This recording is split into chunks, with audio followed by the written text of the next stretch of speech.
राधे राधे, हरे कृष्णा। कैसे हो आप सभी लोग? आशा करती हूँ आप सभी परम मंगल में होगे, स्वस्थ होगे, अच्छे होगे। सबसे पहले आप सभी को उत्पन्ना एकादशी की अनंत और अनंत शुभकामनाएं। जैसे कि नाम से ही संबोधित हो रहा है, उत्पन्ना एकादशी अर्थात किसी न किसी चीज की उत्पत्ति हुई थी, तभी इस एकादशी का नाम उत्पन्ना एकादशी पड़ा है। उत्पन्ना एकादशी में स्वयं हमारी श्रीमती एकादशी मैया की उत्पत्ति हुई थी और इस एकादशी मैया की उत्पत्ति जो है वो इसी एकादशी से हुई थी। कहते हैं वैसे तो सारी ही एकादशी अपने आप में श्रेष्ठ मानी जाती है, लेकिन देव उठनी के बाद जो उत्पन्ना एकादशी आती है वो अपने आप में विशेष महत्वपूर्ण होती है।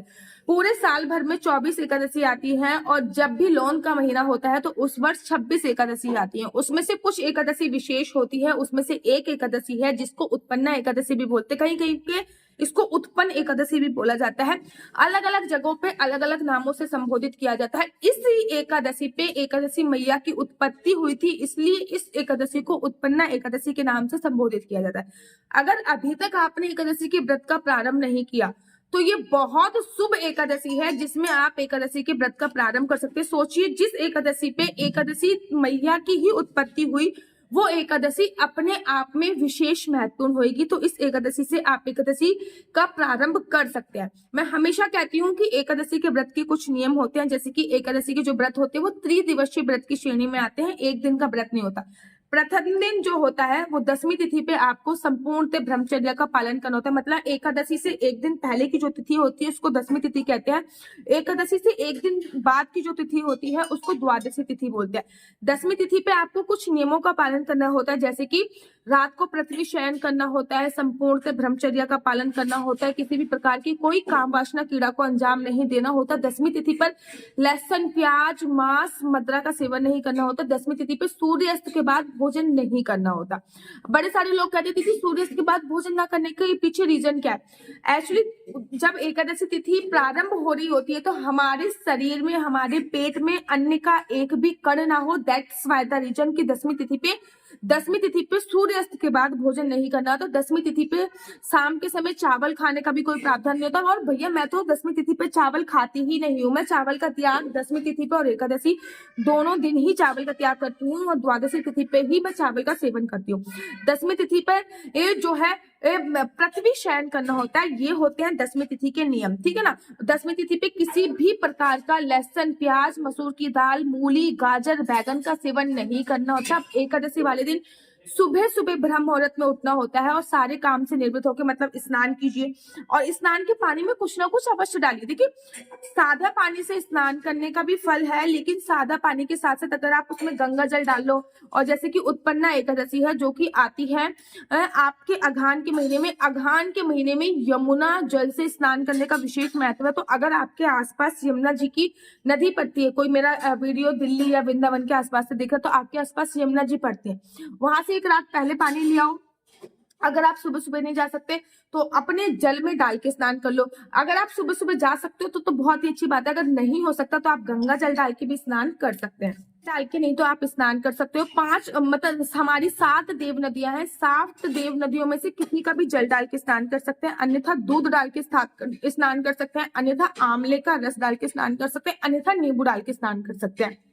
लेकिन मेक श्योर, इतनी बड़ी एकादशी है, इसको खाली पानी से स्नान ना कीजिए। स्नान करने के बाद पीले रंग के ही वस्त्र पहने, क्योंकि श्री हरि विष्णु को पीला रंग बहुत प्रिय है। आप लोगों को पता है, जब मैं आपको एकादशी की कथा सुनाऊंगी ना तो आप उसमें श्रवण करेंगे कि एकादशी की जो उत्पत्ति हुई थी वो हमारे श्री हरि विष्णु के शरीर में से निकली थी। जब हमारे श्री हरि विष्णु एक राक्षस को मारने के लिए गए थे तो राक्षस को मारते मारते वो एक स्थान पे गए, वहां पे वो विश्राम करने लगे। वो भी एक इनकी माया थी। वो किस वीडियो में मैं आपको बताऊंगी। जब वो विश्राम करने लगे तब राक्षस आके उनपे प्रहार करने वाला था। वैसे ही श्री हरि विष्णु के शरीर से एक कन्या की उत्पत्ति हुई और उस कन्या ने उस राक्षस के टुकड़े टुकड़े कर दिए। जब श्री हरि विष्णु ने देखा कि मेरे शरीर से एक कन्या की उत्पत्ति हुई है और उसने उस राक्षस के टुकड़े टुकड़े कर दिए, जिस समय पे उस कन्या की उत्पत्ति थी वो तिथि जो थी वो एकादशी तिथि थी। तभी से उस कन्या का नाम भगवान श्री हरि विष्णु ने एकादशी एकादशी रखा, उस कन्या से बोला कि आपको जो मांगना है आप वो मांगिए, मैं आपकी इस भक्ति से बहुत खुश हूँ। तब उस कन्या ने मांगा कि जो भी इस एकादशी का व्रत करेगा, अर्थात हर महीने में 2 एकादशी आएंगी, जो भी इस एकादशी का व्रत करेगा वो पुनरपि जन्म पुनरपि मरणम, अर्थात बार बार जन्म लेने की, बार बार मरने की जो प्रतिक्रिया है उनसे पार हो जाएगा और उस पे भगवान श्री हरि विष्णु की जो कृपा है वो बनी रहेगी और स्वयं दिया हुआ है। सोचिए इस एकादशी पे एकादशी की उत्पत्ति हुई थी, तो ये एकादशी कितनी बड़ी एकादशी होगी और इस एकादशी पे पूजा अर्चना बनती। मैं आपको बताती हूँ कि अघान के महीने में पड़ने वाली उत्पन्ना एकादशी आखिर कब पड़ रही है। क्या उत्पन्ना एकादशी 26 तारीख की है या 27 तारीख की है? उत्पन्ना एकादशी का जो व्रत है वो कब रखा जाएगा? 26 नवंबर दिन मंगलवार को उत्पन्ना एकादशी 1:03 पे, मतलब रात को 1:03 पे प्रारंभ हो रही है। मोटा मोटा ये मान लीजिए कि आप 1 बजे प्रारंभ हुई है और एकादशी का जो विश्राम है वो 27 नवंबर दिन बुधवार को सुबह 3:45 के आसपास हो रहा है। 45 नहीं 47 मिनट के आसपास, 3:50 के आसपास हो रहा है। तो एकादशी का जो व्रत रखा जाएगा वो 26 तारीख का ही रखा जाएगा, कहीं कहीं पे 27 तारीख का भी रखा जाएगा, क्योंकि 27 तारीख को सुबह सुबह जो एकादशी है वो 3:48 पे मोटा मोटा ब्रह्म मुहूर्त के आसपास एकादशी तिथि विश्राम हो रही है, अर्थात ब्रह्म मुहूर्त के साथ आपको एकादशी तिथि मिल रही है। उदय तिथि के अनुसार आपको एकादशी तिथि 27 को भी मिल रही है, 26 को भी मिल रही है, शास्त्र ऐसे बोलते हैं। जबकि 26 और 27 अर्थात 2 दिन की एकादशी होती है, तो आपको अगले दिन वाली एकादशी का व्रत रखना चाहिए। वहीं पे द्वादशी तिथि का जो प्रारंभ हो रहा है वो 27 तारीख को सुबह सुबह 4 बजे से प्रारंभ हो रहा है और द्वादशी तिथि का जो विश्राम होगा वो 28 तारीख गुरुवार को 6:24 तक होगा। देखो, अगर आप केवल इसी वजह से एकादशी का व्रत नहीं रखते, एकादशी देखते हो कि चावल किस दिन छोड़े, तो चावल आपको 26 तारीख को खाने नहीं है, ठीक है ना। 26 तारीख को आपको चावल का सेवन नहीं करना। लेकिन आप व्रत के पर्पज से अगर एकादशी देखते हो कि मैं एकादशी का व्रत रखना चाहती हूँ, तो मैं एकादशी का व्रत कब रखूं, तो आप 26 और 27 दोनों दिन एकादशी का व्रत रख सकते हैं, जब भी आपके संप्रदाय में एकादशी का व्रत रखा जाता हो। जैसे कि अगर मैं बात करूं बांके बिहारी जी के मंदिर में 26 तारीख की एकादशी है, खाटू श्याम में 26 तारीख की एकादशी है, लेकिन वहीं इस्कॉन टेम्पल में 27 तारीख की एकादशी है, गौड़ी संप्रदाय में 27 तारीख की एकादशी है, निम्नक संप्रदाय में 27 तारीख की एकादशी है, श्रीधाम वृंदावन में 26 और 27 तारीख दोनों दिन ही एकादशी का व्रत रखा जा रहा है। 27 तारीख को सूर्योदय के साथ भी एकादशी मिल रही है और 10वीं युक्त भी नहीं, लेकिन 26 तारीख को भी सूर्योदय जब हो रहा है तब हमें एकादशी तिथि मिल रही है। आप चाहो तो दोनों दिन एकादशी का व्रत रख सकते हो, लेकिन केवल और केवल आप ये देखना चाहते हो कि दीदी मुझे ये बताइए कि कौन से दिन चावल नहीं खाने, तो 26 तारीख को आपको चावल नहीं खाने हैं। 26 तारीख को 27 तारीख को अगर आप व्रत नहीं रखोगे तो आप चावल का सेवन कर सकते हो। आप चाहो तो 26 और 27 तारीख दोनों दिन का ही व्रत रख सकते हो। एक बात याद रखो कि जब भी एकादशी तिथि में विश्राम का समय होता है, अर्थात जब हम व्रत का पालन करते हैं, एकादशी तिथि को विश्राम करते हैं व्रत का पालन, तब हरिवासन समय निकलने के बाद ही हम लोग व्रत का पालन करते हैं। अब 26 तारीख को जब हम एकादशी का व्रत रखेंगे तो 27 तारीख को हरिवासन समय निकलने के बाद हम व्रत का पालन करेंगे। सुबह सुबह हरिवासन सुबह 11 बजे तक तो हरिवासन का समय है। हरिवासन समय निकलने के बाद भी हमको कुछ घड़ी छोड़ना पड़ता है, अर्थात 24-25 मिनट जो होता है वो आपको छोड़ना पड़ता है, उसके बाद ही आपको व्रत का पालन करना होता है। तो अर्थात आपको 27 तारीख को जो व्रत का पालन करना पड़ेगा ना, वो मोटा मोटा 1:30 से 2 बजे के आसपास के बीच में करना पड़ेगा। बाकी मैं और पंचांग देखकर बता दूंगी। लेकिन अगर आप चाहो तो दोनों दिन एकादशी का व्रत रख सकते हो, लेकिन अगर आप चाहो तो 26 तारीख को भी अगर आप एकादशी का व्रत रखोगे ना तो बहुत ही सुखद है। लेकिन 27 तारीख को भी एकादशी है, इसमें कोई भी संशय नहीं है। ऐसा बोला जाता है, शास्त्रों में ऐसा वर्णन आया है कि जब भी हम द्वादशी युक्त एकादशी का व्रत रखते हैं तो हमको 1000 एकादशी की व्रत रखने का फल प्राप्त होता है।